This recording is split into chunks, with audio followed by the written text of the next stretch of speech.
Economic calculation channel में सभी विद्यार्थियों का प्रोफेसर AC मित्तल हार्दिक अभिनंदन करते हैं।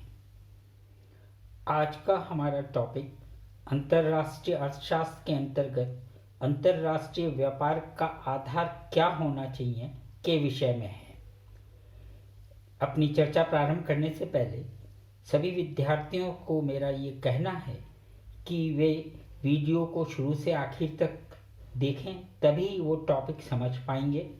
उसको लाइक करें और अपने मित्रों को शेयर करें तथा जिन विद्यार्थियों ने अभी तक चैनल को सब्सक्राइब नहीं किया है वो उसे सब्सक्राइब करें, जिससे आने वाले समय में भिन्न भिन्न वीडियो आपको अलग अलग टॉपिक्स पे सुगमता से मिल सकें और आप अपनी परीक्षा में सफल होने में आगे रहें। हम यहाँ पुनः चर्चा शुरू करते हैं कि अंतर्राष्ट्रीय व्यापार का आधार क्या होना चाहिए।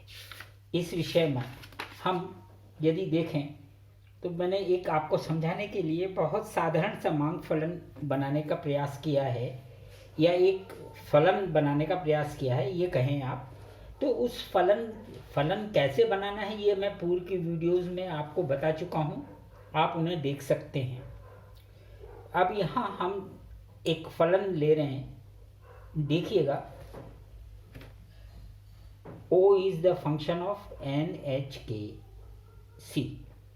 Output function natural resource, human resource, capital resource, उत्पाद या उत्पादन, फलन, प्राकृतिक साधन, मानवीय साधन और पूंजीगत संसाधन। अब जब तक सभी साधन ये नहीं मिलते, अन्य बातें समान रहते हुए, तो उत्पादन हमको प्राप्त नहीं होता। अगर इन सब का हम समावेश करें विभिन्न अनुपातों में तो हमें उत्पादन प्राप्त होता है। किसी राष्ट्र के साथ प्राकृतिक साधनों की प्रचुरता होती है, किसी राष्ट्र के साथ पूंजीगत साधनों की प्रचुरता होती है, किसी राष्ट्र में मानव संसाधन उपलब्ध होते हैं प्रचुर मात्रा में।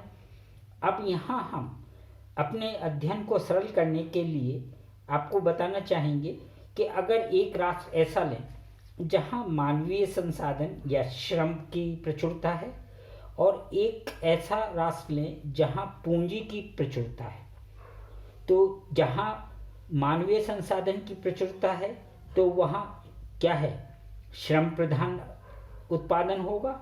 श्रम सस्ता होने के कारण उत्पादित वस्तु कम लागत की होगी, जबकि पूंजी के अभाव के कारण वहाँ पूंजीगत वस्तु या औद्योगिक वस्तु महंगी होगी या उसका मूल्य ज़्यादा होगा।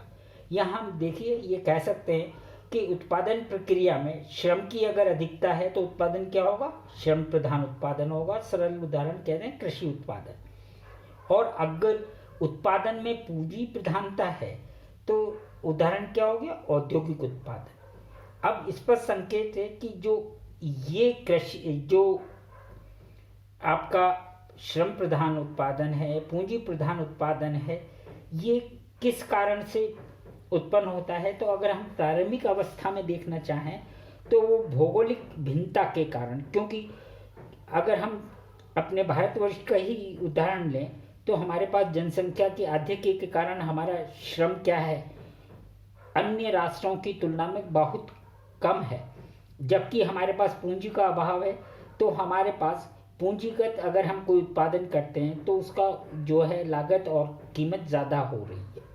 तो भौगोलिक भिन्नता के कारण जो है हमारा अंतर्राष्ट्रीय व्यापार बन सकता है। उत्पत्ति के साधनों की उपलब्धता में भिन्नता होगी।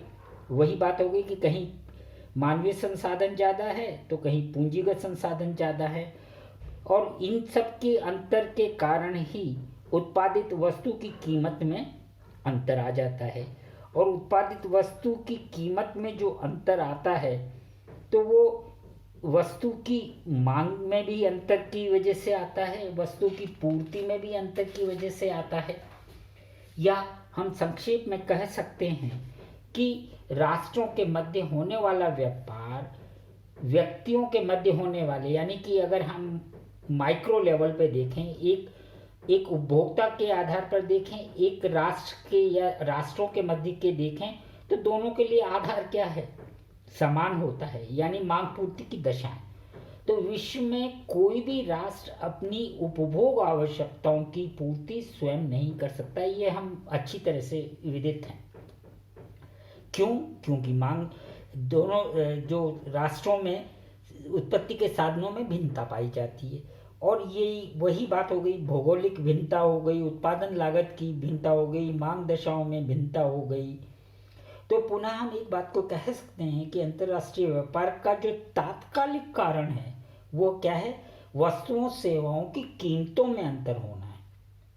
अगर अंतर्राष्ट्रीय व्यापार के बारे में हम आगे पढ़ना चाहें और उनके सिद्धांतों को आगे पढ़ना चाहें, अध्ययन करना चाहें, तो हमको वस्तु या सेवा की कीमत का अंतर का कारण समझना चाहिए कि पूर्ति दशाओं में अंतर हो रहा है, यानी पूर्ति दशा मतलब उत्पादन संभावनाओं में अंतर होना, मांग दशाओं में अंतर होना, या मांग तथा पूर्ति दोनों की दशाओं में अगर अंतर है तो अंतर्राष्ट्रीय व्यापार संभव है।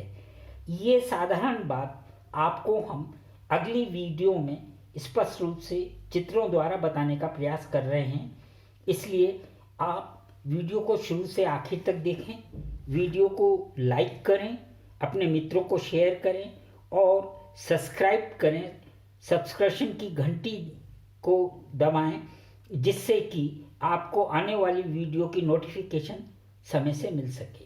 धन्यवाद।